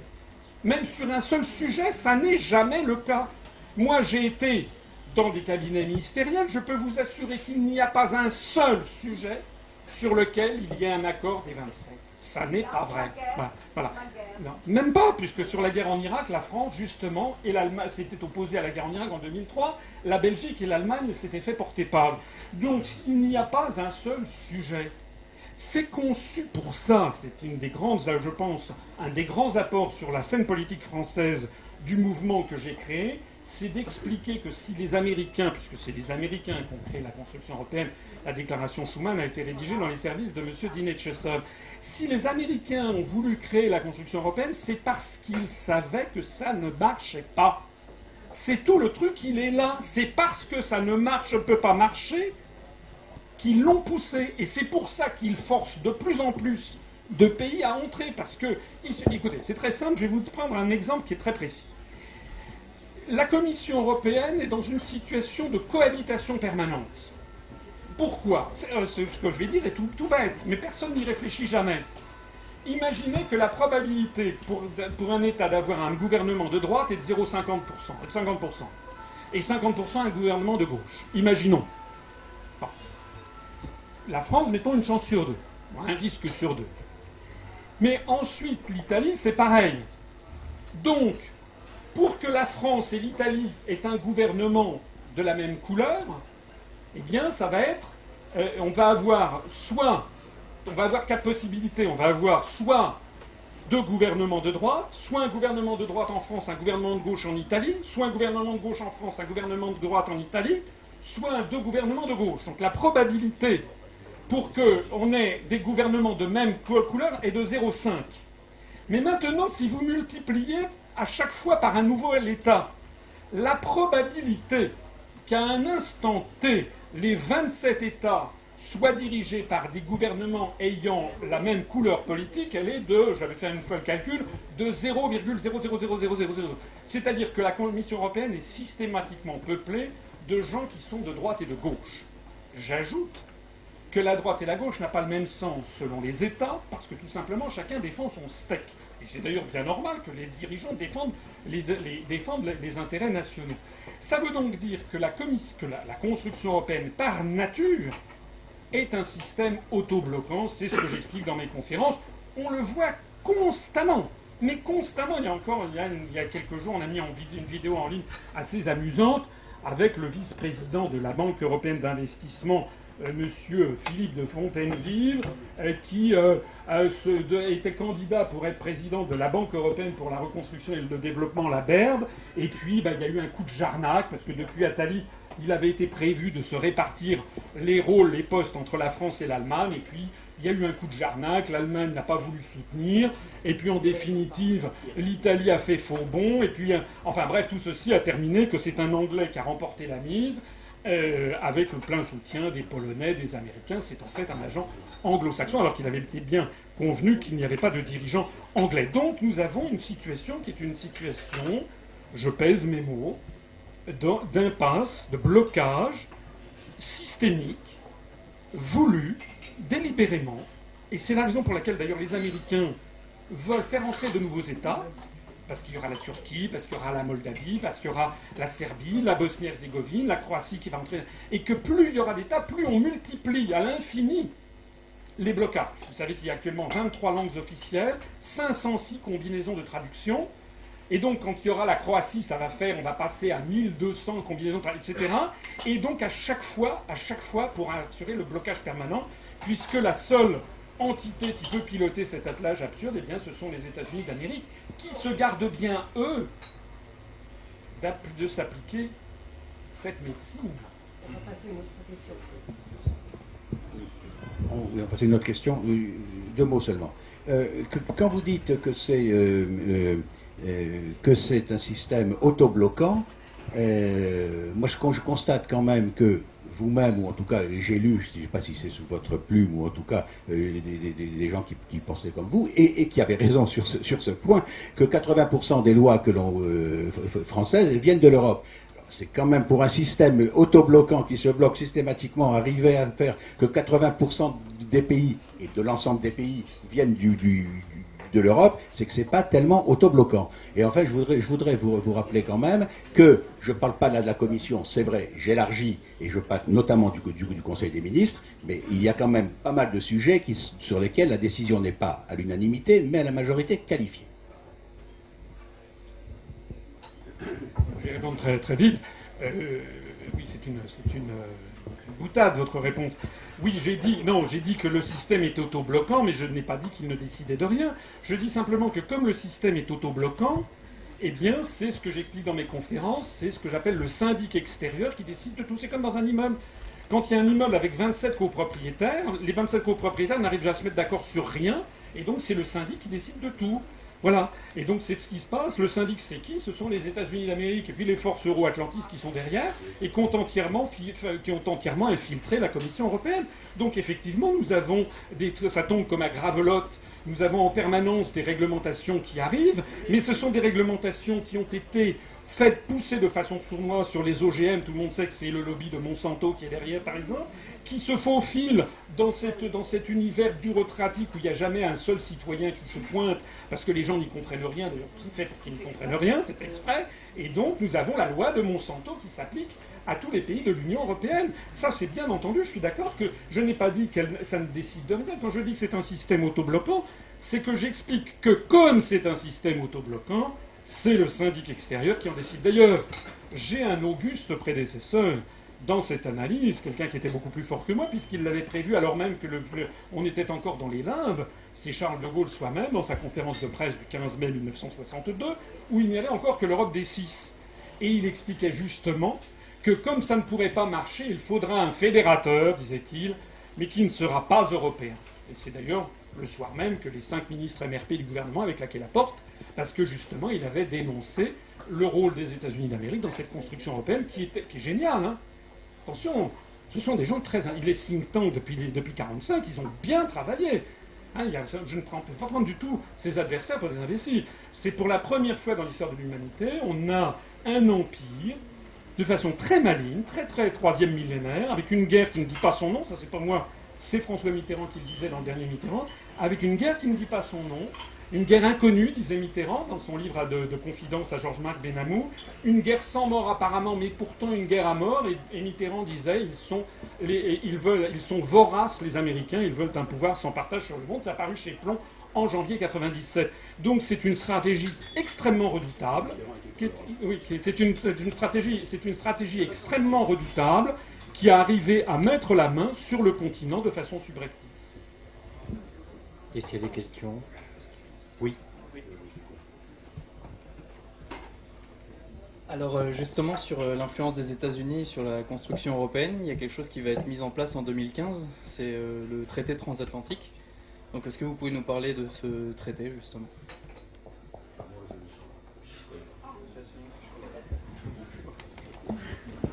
C'est dommage de vous en désintéresser parce que c'est...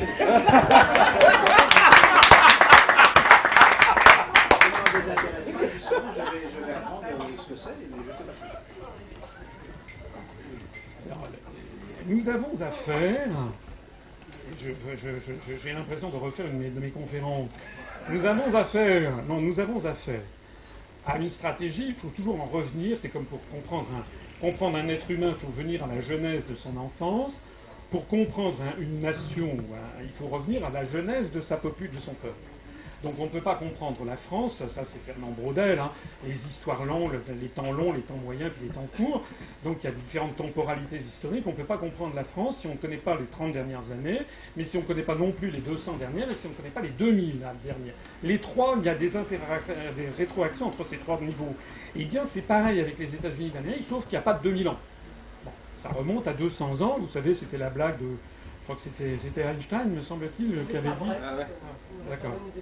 Et qui avait dit que les Américains c'était le premier pays du monde à être passé de la barbarie à la décadence sans connaître la civilisation. Donc, on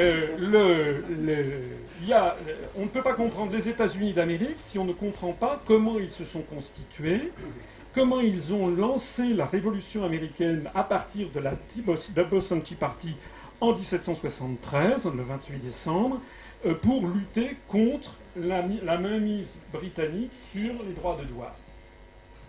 La révolution américaine a été initiée, la déclaration d'indépendance a été initiée par des colons riches et esclavagistes, qui se fichaient pas mal d'ailleurs des esclaves, hein, puisque Washington, quand il meurt dans son lit le 17 décembre 1799, il a 300 esclaves noirs, et comme je le souligne souvent, les États-Unis d'Amérique sont le dernier pays blanc à avoir aboli l'esclavage après la guerre de sécession, après même la Russie d'Alexandre II. Donc ce qui a motivé la déclaration d'indépendance des États-Unis, c'est la volonté d'imposer les règles du commerce extérieur, et celui qui détient les règles du commerce extérieur, c'est celui qui dirige le monde. C'est comme ça qu'ils conçoivent les choses. Et d'ailleurs, c'est en étroite harmonie avec l'idée allemande, cette fois-ci, pour le coup, de Bismarck, du Zollverein, c'est-à-dire qu'une union douanière, c'est comme ça que Bismarck l'avait conçue, permet de faciliter une union politique. Donc on voit bien que la construction européenne, dans son principe, est l'héritière à la fois de la déclaration d'indépendance américaine de 1776 et du Zollverein de Bismarck. Donc ce sont des entités, c'est une réflexion qui n'a rien à voir avec la réflexion française. Et ce qu'il faut donc savoir sur cette entité transatlantique, c'est donc que le nouvel étage de la fusée, c'est un grand marché transatlantique qui a été d'ailleurs approuvé par le Parlement européen à l'insu totale des Français et des autres peuples, qui vise à faire un grand marché entre les États-Unis d'Amérique et l'Union européenne. Donc au bout du compte, ce qui est au bout du compte, c'est bien l'aspiration totale du continent européen comme un domaine, un glacis géopolitique, sinon une colonie de l'Empire américain. C'est de ça qu'il s'agit. Mais évidemment, c'est un petit peu plus subtil que les troupes romaines avec le royaume de Palmyre en Syrie. Hein. C'est un tout petit peu plus subtil aussi que Hitler avec ses chars. C'est un truc du 3e millénaire. C'est très intelligent. Alors, je ne savais pas ce que c'était, mais ça me paraît effectivement intéressant. Il faut prendre quelques garanties, mais ça me paraît intéressant finalement. Est-ce qu'il y a des questions? Est-ce qu'il y a d'autres questions?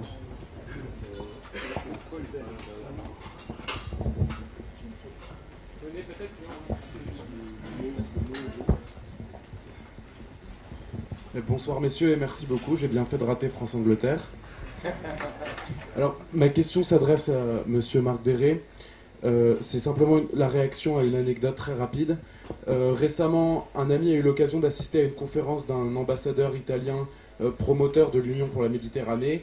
Et à l'issue de cette conférence, on demandait à mon ami ce qu'il en pensait.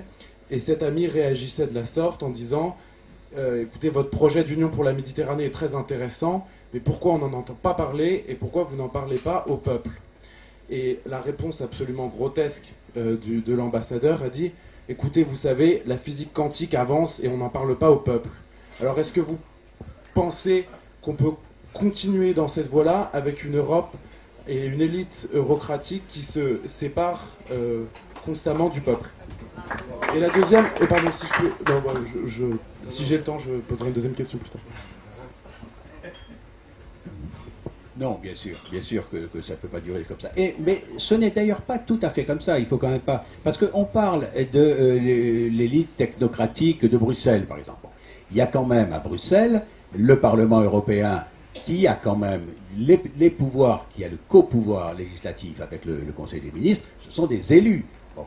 Le Conseil des ministres, ce sont des élus, puisque ce sont les dirigeants ou les ministres des différents États. Donc ce sont des élus. Donc parler de la technocratie, bon, c'est un peu exagéré. La commission est une commission technocratique, c'est incontestable. Mais les deux autres institutions ne le sont pas. Alors maintenant, est-ce que vraiment tout se passe en dehors de la connaissance du peuple, etc.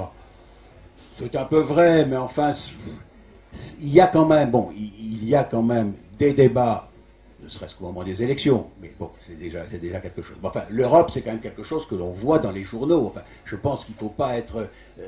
on entend parler de l'Europe certainement tous les jours en ce moment, c'est vrai, depuis la crise, mais même quand si la crise de la Grèce devient moins importante, etc., on continue, ou l'Espagne, on continue à entendre parler, peut-être pas tous les jours, mais tous les 3 jours. Donc je veux dire, on en parle. Alors c'est vrai, la manière dont on en parle, je suis d'accord, et les critiques qui étaient faites tout à l'heure au système médiatique, je les partage à 100%.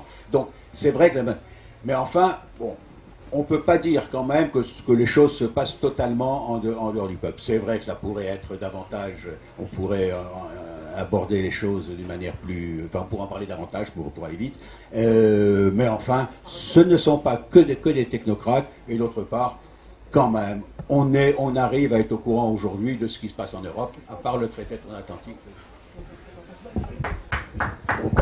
Comme nous devons quitter la salle dans 10 minutes, je vais redonner la parole à Marc pour 3 minutes de conclusion, et ensuite à M. Asselineau pour répondre à votre question, et on n'a plus le temps, et conclure. Tu sais, je ne vais même pas prendre 3 minutes de conclusion, parce que je veux simplement redire ce que je disais, et le débat ne m'a pas trop fait changer d'avis, mais c'est que je pense qu'effectivement, l'Union européenne apporte un vrai plus à l'ensemble des États qui en font partie, que si la France en sortait, ce serait la destruction de cette organisation européenne, et ce serait très dommage pour la France, bien sûr, mais aussi pour l'ensemble des États européens. Monsieur Asselineau, conclusion. Je voudrais répondre à la question qui avait été posée à l'instant en disant que je crois profondément que la démocratie ne va pas sans ce que les anciens Romains appelaient virtus, c'est-à-dire la vertu. C'est-à-dire qu'on peut bien sûr faire valoir que des ministres ont été nommés par quelqu'un d'élu. Ils n'ont pas tous été élus. On peut faire valoir que les parlementaires européens ont pu approuver, quoique les formules où c'est approuvé sont assez rares.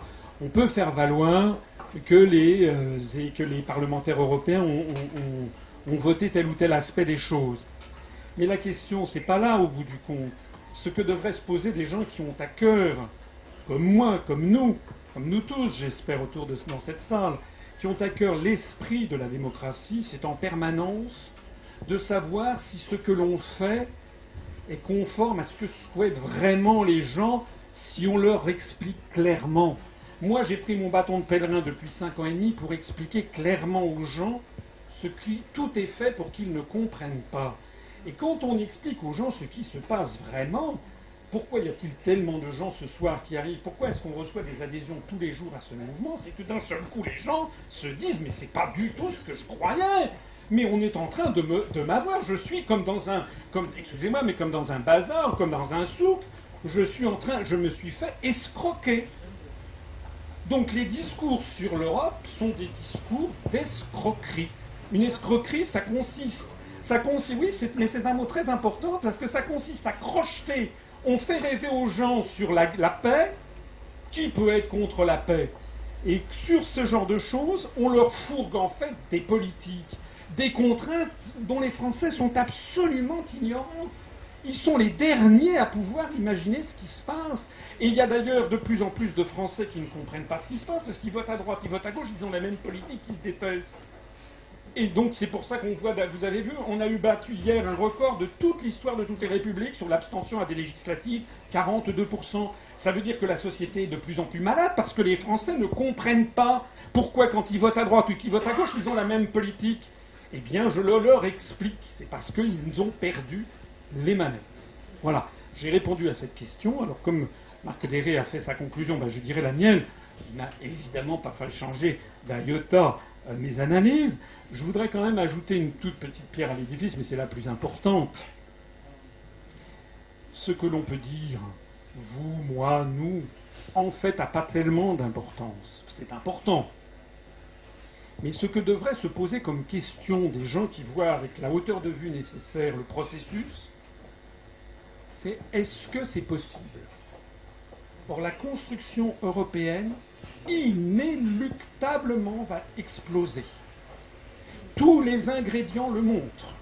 L'accumulation des problèmes, des contradictions, le refus de soutien des peuples, qui sont tous violés comme le peuple français. Les Irlandais, ils ont voté effectivement parce qu'on leur a fait peur. On leur a dit la règle d'or. La règle d'or, c'est une fumisterie. C'est absurde, la règle d'or. Vous vous rendez compte ce que c'est que la règle d'or? C'est de dire un État ne doit jamais, jusqu'à la fin des temps, ne doit jamais faire plus de 0,5% de déficit structurel. Comme j'explique dans une conférence, dans une vidéo récente, que ça ne dépend pas des dirigeants. Vous ne savez pas que les recettes d'un pays dépendent de la conjoncture ou dépendent des dépenses de l'État sur lesquelles on n'a pas toujours prise. Donc c'est comme si on prenait un traité pour exiger qu'il ferait beau tous les jours. Mais qu'est-ce qui se passe si justement il fait mauvais temps? Qu'est-ce qui va se passer si justement des États qui ont pris des engagements, d'ailleurs les promesses d'ivrogne de M. Sarkozy, on les connaît, parce qu'il nous expliquait qu'il allait sortir de Schengen, que ne l'a-t-il pas fait depuis 5 ans? Il nous disait la même chose en 2002, il avait dit ça ne peut plus durer. Ils sont tous sur ce genre comment dirais-je, pour manipuler l'opinion, ça ne peut plus durer, mais en fait, il ne change rien. Donc la question qui se pose, et qui est vraiment très importante, c'est que l'euro explosera. Vous allez me dire c'est une affirmation. Oui, mais c'est une affirmation que j'assois, comme ceux qui ont vu ma conférence peuvent en témoigner, sur toute l'histoire monétaire de tous les peuples du monde depuis 2000 ans. Depuis 2000 ans, toutes les monnaies plurinationales de l'histoire ont toujours explosé. Point. C'est même écrit dans la Bible, c'est dans le premier livre des Maccabées. Donc c'est quand même important à comprendre. Et il est en train de se produire un processus de désintégration de l'euro qui est beaucoup plus rapide que ce que j'anticipais. Parce que on colmate des brèches qui demandent. Là, on nous annonce toutes les semaines que le problème est réglé, mais il y en a une autre qui apparaît. Donc hier soir, ça y est, l'Espagne s'était sauvée, donc du coup Wall Street exultait. Bim, badaboum, ce soir aujourd'hui, ça y est, les taux sur l'Espagne remontent à plus de 6,5, on n'y croit pas, etc. Bon, voilà. Donc, et de nouveau, Wall Street déprime. On a affaire, je ne suis pas le seul à le dire, hein. Regardez ce que disent les prix Nobel, regardez ce qu'a dit M. Joseph Stiglitz, prix Nobel d'économie américain. Les pays qui sortiront les premiers de l'euro seront ceux qui s'en sortiront le mieux. Moi, j'insiste sur le fait que si nous restons dans l'euro, nous allons vers une catastrophe. C'est moi qui fais de la catastrophe, là. Nous allons vers une catastrophe qui va se chiffrer en centaines de milliards d'euros. Bien, je pense que nous allons mettre le point final. Juste un petit mot. Nous allons mettre le point final. On a une prochaine réunion au mois de septembre-octobre. Environ, on va vous fixer la date. Je pense que ce débat vous aura plu. Est-ce que vous aurez changé d'avis? Je n'en suis pas sûr. En tout cas, j'avais des doutes. Je commence à être inquiet quand même, parce que là, apparemment, ça va très très mal, mais il y a des motifs d'espérer, puisqu'on vote dimanche prochain, et donc je pense que ça va aller mieux. Merci.